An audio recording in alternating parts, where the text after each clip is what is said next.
HBCU Game Day with our continuing coverage of the FAMU Orange and Green game, and we are here with the Vice President and Director of Athletics, Tiffani Dawn Sykes. We finally get to sit down with her because she has been running. You know, you look up and she's in California, she's in Detroit, she's in Atlanta. So glad to have you here for the Orange and Green game today. Well, you know, it's funny that you mentioned Detroit because I'm trying to go to all 50 states, and Michigan is one of the 4 that I haven't been to. So I haven't been to Detroit yet, but I was in California for the President's Tour. I had the opportunity to present on women leaders this week at the Black Sports Symposium, so I did a quick trip there. But I'm excited to be here, excited to be in Tallahassee, excited about the spring game and everything that's happening here on campus. You know, we had a really good day. We had softball senior day happening. I'm about to make my way to the second part of the doubleheader. Was able to take in the second half of the football game, participate in the awards presentation. So things have been great. Since you got here, you have hit the ground running. And what would you say are your, I know we're at the spring game, but what would you say your top priorities are for improving FAMU athletics as we're going into winding down this season, going into the next fiscal year? Well, my focus really has been prioritizing the student-athlete experience, right? Because that is who the product is. That's who people are paying to come see. That is where we've placed our investment in scholarships and facilities and resources. So I want them to know how much we appreciate them so that they can turn that appreciation into production on the field and on the court. So one thing we did was National Girl and Women in Sport Day to celebrate particularly our women athletes. We did National Student Athlete Day on April 6th. I'm still salty about the National Student Athlete Day because we didn't have that when I played here. So I was real salty when I saw that, just for the record. But I mean, that's a thing that, you know, a lot of colleges and high schools celebrate around the country, and it's something that I want our student athletes at FAMU to have the same opportunities that their peers have at other institutions. And we're also gearing up for the FANG Awards, the end of year celebration for our student athletes. I've been very, very fortunate that groups like the National Rattler F Club, the 220 Quarterback Club, the Rattler Boosters, every time I call them and ask for something to support the student athlete experience, they have said yes to me with no hesitation. So I'm really grateful for them and every other alum I've called along the way. I've called some to raise money for the volleyball championship rings for last year. I've called some to raise money for the women's tennis rings. University Advancement's doing some work, but the boosters, supporters, alumni, parents, they've been so supportive of what my number one priority is, which is the student athlete experience.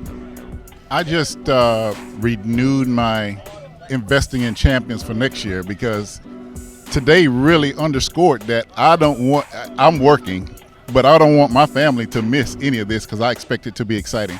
What would you say to other people who don't have their investing in champions or have not gotten their season tickets yet? Well, I appreciate you first and foremost for making that investment because you don't have to have access to be here, yet you've made the decision to do so. So one, I want to let you know how much I appreciate you for doing that. But, you know, one of the things I'm really committed to is the name of the package is Investing in Champions. So when you are buying those packages, you want to see the champions. So my commitment is trying to make sure that we have a minimum of 5 or 6 home games played right here in the city of Tallahassee. I've had to go up on the ticket prices due to inflation, due to a number of things to make sure that we can support our student athletes and resource them in a way that they can compete for championships. But part of that is making sure I have... Let me stop you. You went up on ticket prices? I did. You know what my answer is? What's that? I don't care. I want to support these student athletes. I know things cost. I don't care. And I want everyone else who is out there listening to understand, in this HBCU realm that we're in, we have to change the mindset. We have to invest in our programs if we want them to be better. So go ahead. I didn't mean to interrupt you, but it just you know, I mean, you look at every list. Me and my wife are on every list at FAMU. We're not $1 million donors, but we give a little bit of something to everything we can. Well, I appreciate that. And as much as I would like to say, I tell people when they call and they fuss about ticket prices, I said, well, when I was in school, I paid 99 cents a gallon for gas, and I cannot go back to the gas station and say, because I paid 99 cents for gas then, I should pay 99 cents for gas for the same product, right? So it costs more for me to feed my student athletes today than it did last year. Right. It costs more for me to transport them today than it did last year. And then the Investing in Champions package not only supports football, but it supports all 14 of our varsity our NCAA Division I sports. And the SWAC actually changed the rule with softball. Instead of playing a doubleheader on one day and a single the next, that they play on 3 separate days, single games. So that's an extra night of hotel, an extra night of a bus, an extra night of meals. So even for us to maintain at the same competitive level, it costs me more money to do that.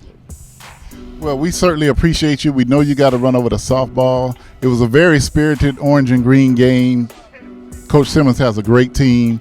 And one good thing that we can know coming into the Orange Blossom Classic, which will be the first game, that we won't have the embarrassing debacle that we had last year leading into the season, which really caused our team some strife, early on in the season. But you have built a robust academics and compliance team, and we expect them to have, all of that reporting done in a timely fashion this year. I was really fortunate that even prior to me getting the job, the president made the commitment to putting his money where his mouth is and adding additional positions in compliance and academics. But it's also my responsibility to make sure that these people receive the proper education. So it's one thing to have the bodies, it's the other thing to make sure that we have the bodies that know what they're doing to really support the student athletes. So as a matter of fact, in 2 weeks, the NCAA is coming to our campus. They were invited to our campus to review our paperwork, to review our practices, to review our policies. You invited the NCAA? They were invited here.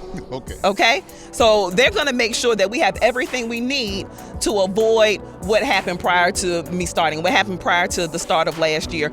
Also, we have our coaches attending NCAA rules education because, we need our coaches to know what's needed for our student athletes to be eligible so they can communicate that to our student athletes at that level. But we've made a significant investment there. I've also tasked them with creating plans. So based on when final grades come out, this is when certification happens. This is when the communication goes to the coaches and student athletes on what they need, if anything, to be eligible. And this is the plan moving forward to make sure that they meet what they need to do to be eligible. So I feel really good. All right, we finally nailed it down. FAMU Vice President and Director of Athletics, Tiffani Dawn Sykes, thanks for joining us. And we'll continue with our coverage of the FAMU Orange and Green game. Thanks, Vaughn.